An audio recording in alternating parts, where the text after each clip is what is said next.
जिंदाबाद अपनी MSO जिंदाबाद जिंदाबाद जिंदाबाद अपनी MSO जिंदाबाद. In Asia, accommodation, if we talk about accommodation, it actually varies a lot from I think in International University, Islamic International University of Malaysia, you can actually, they provide 100% accommodation for all their students, and the payment for it can be up to $20 to $25 per month.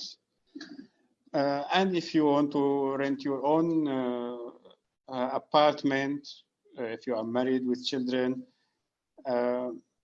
then the most expensive in Malaysia would be around 300 to 400. You should find something decent for $300 to $400 a month. Food is also affordable in Malaysia. Also, this is very personal. Standard mobile plan that gives you unlimited internet in Malaysia is about $7 to $8. Clothes are also what I see is relatively cheap. Transportation is tricky. Malaysians depend on cars most of the time. You really have to know about transportation.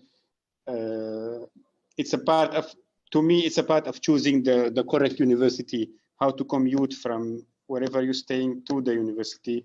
It might be difficult. You might need to obtain your own car, or when the bus is there, when it is relatively close to the university, or when your campus accommodation is viable, that would be a better option, of course.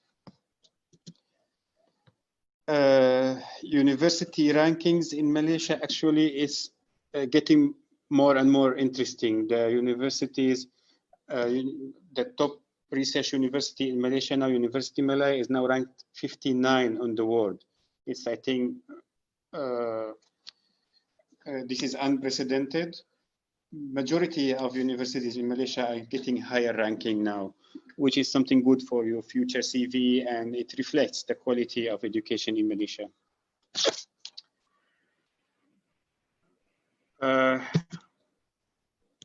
I would like to talk about scholarships a bit. So to finance your study, there are two options, especially for research. For coursework, there is no much options anymore, but MTCP, I think they still apply for it with coursework, and they are still, it is still available for students from Commonwealth countries.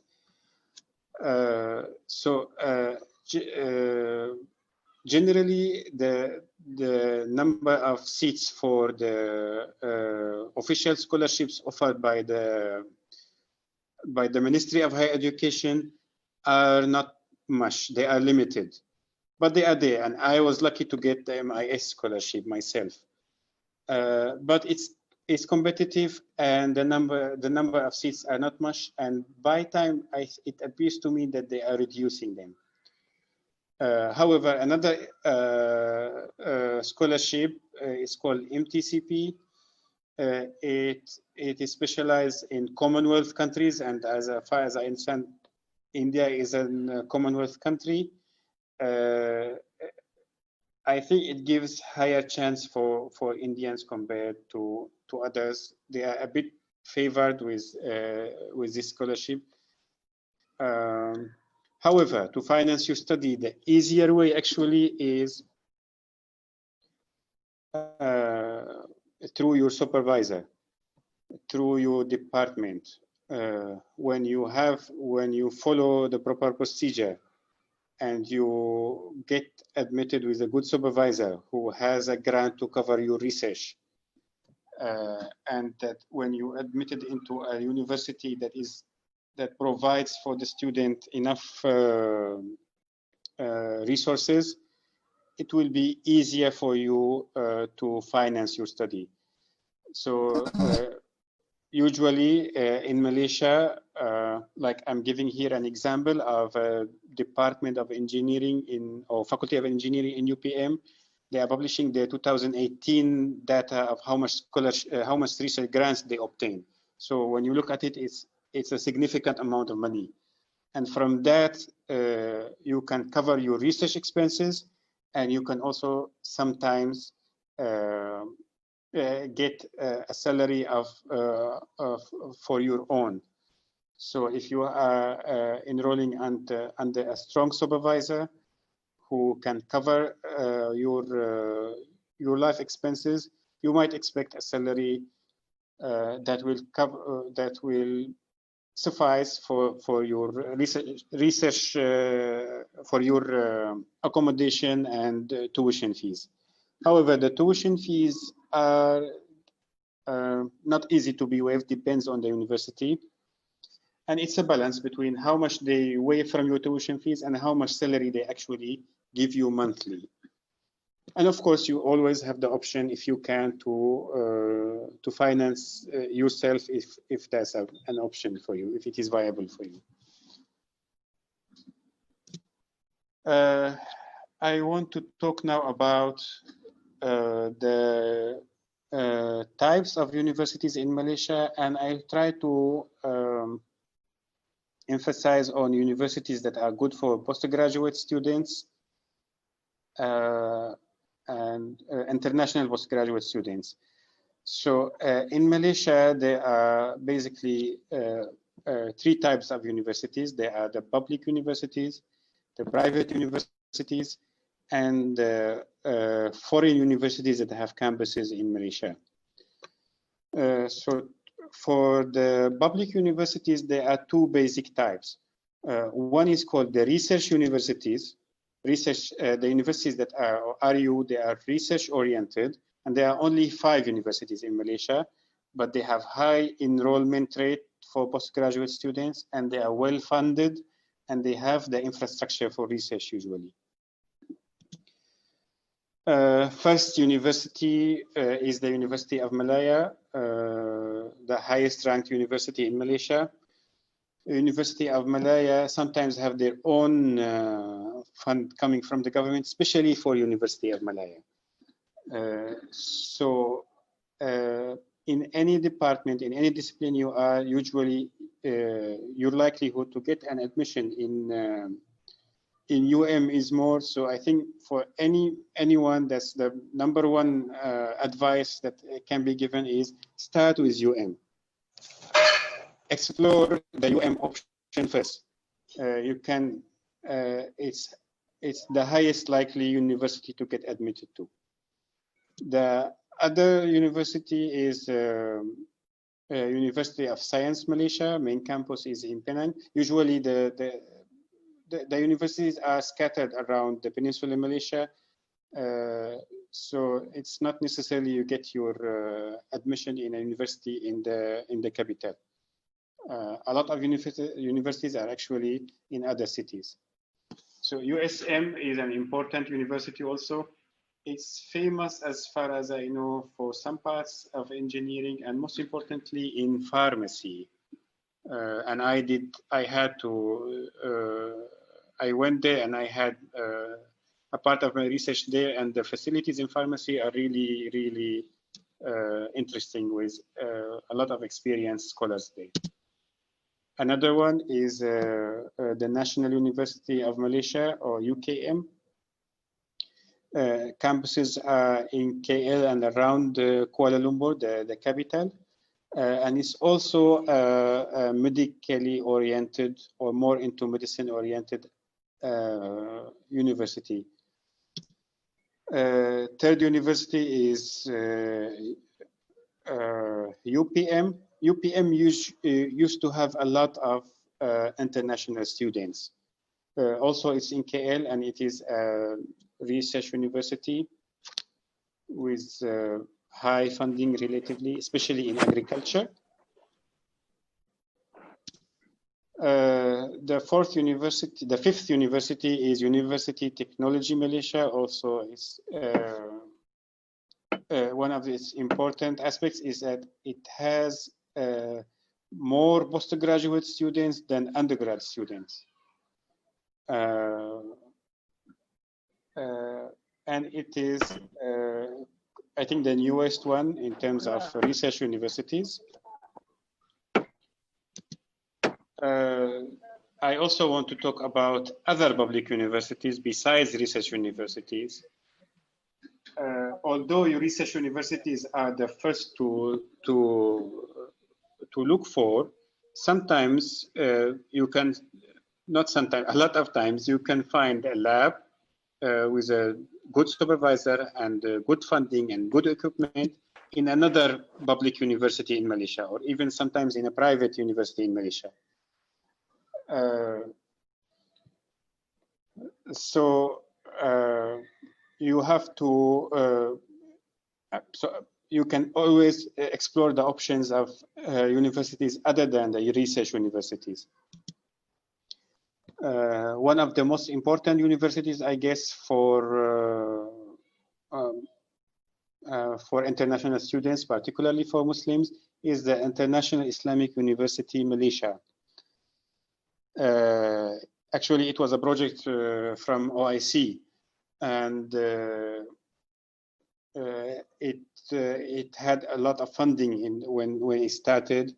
Maybe now it's not that much, but it's still a well-endowed university, and it's still a good opportunity, especially in Islamic finance, engineering,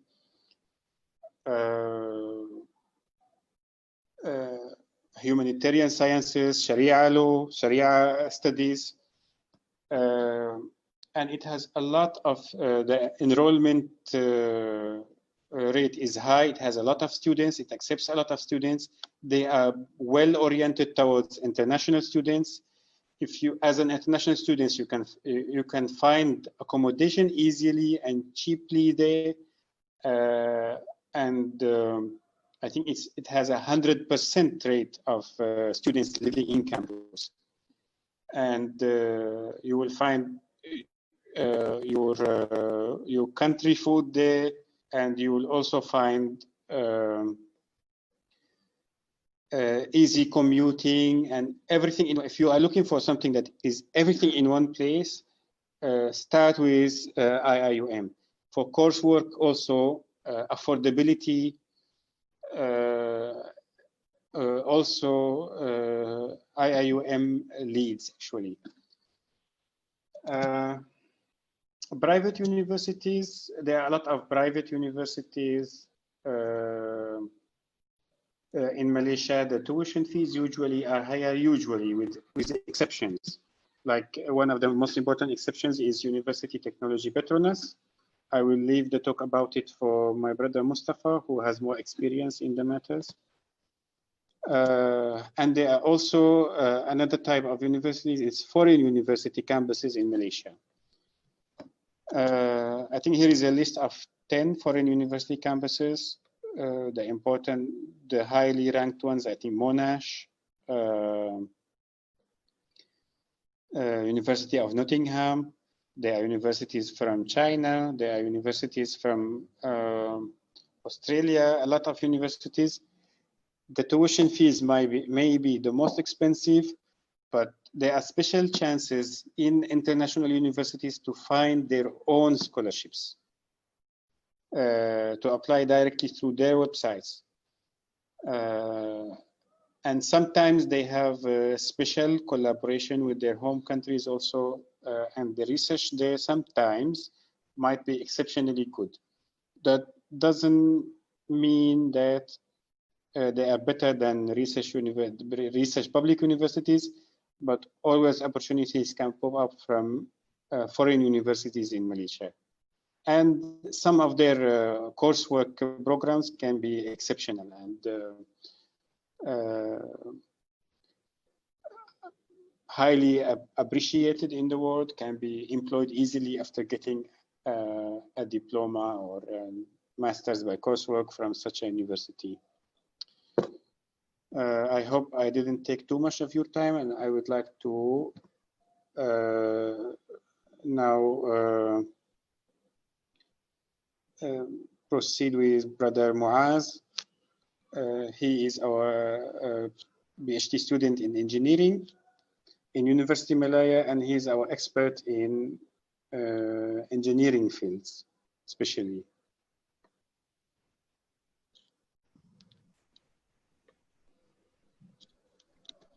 Hello and good afternoon.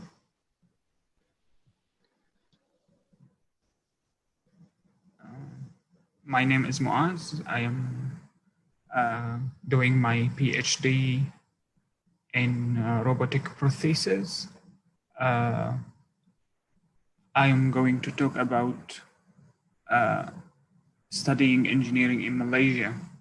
So studying engineering in Malaysia, I think, is the best field because a lot of finance and opportunity are in engineering. Malaysia is focusing on engineering and technology. So the opportunity to get financial support or get a good research lab is usually will be in engineering fields. So as I've said that, so if you are related to chemical or science fields, you can apply to go to chemical engineering, and you will get your chance to do a research in chemical engineering, where, for example, your bachelor degree is in chemistry. Also, you can, for students who are in a mathematics and applied mathematics field, usually they can get opportunity in Faculty of Engineering. In our laboratory, we used to have a postdoc doctor who is a graduate from a mathematics department from India.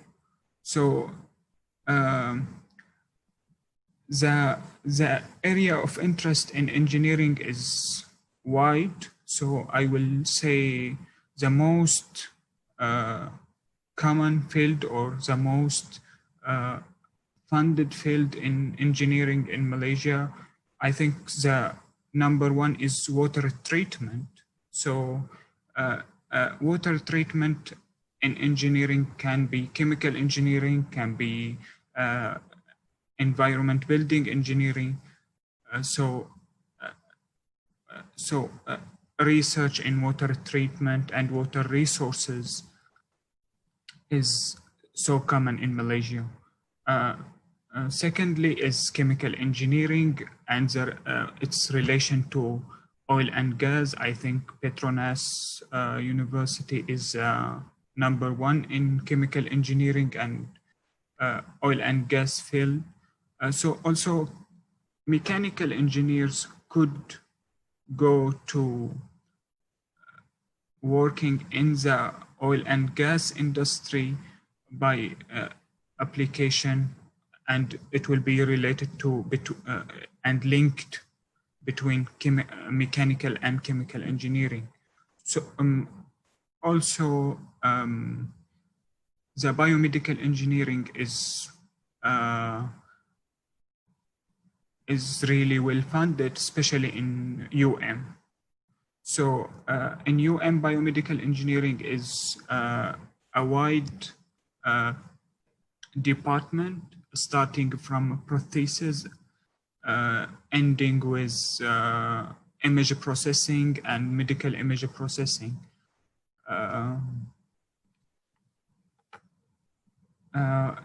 What you will not find easily in Malaysia is control system and control theory departments. Usually the control engineering is a field where all departments will teach and do a research in, but the control engineer will be related to electrical engineer, biomedical engineer, but there is no special department for control engineering in most of Malaysian universities. Computer science and IT also here in UM, it is a different faculty.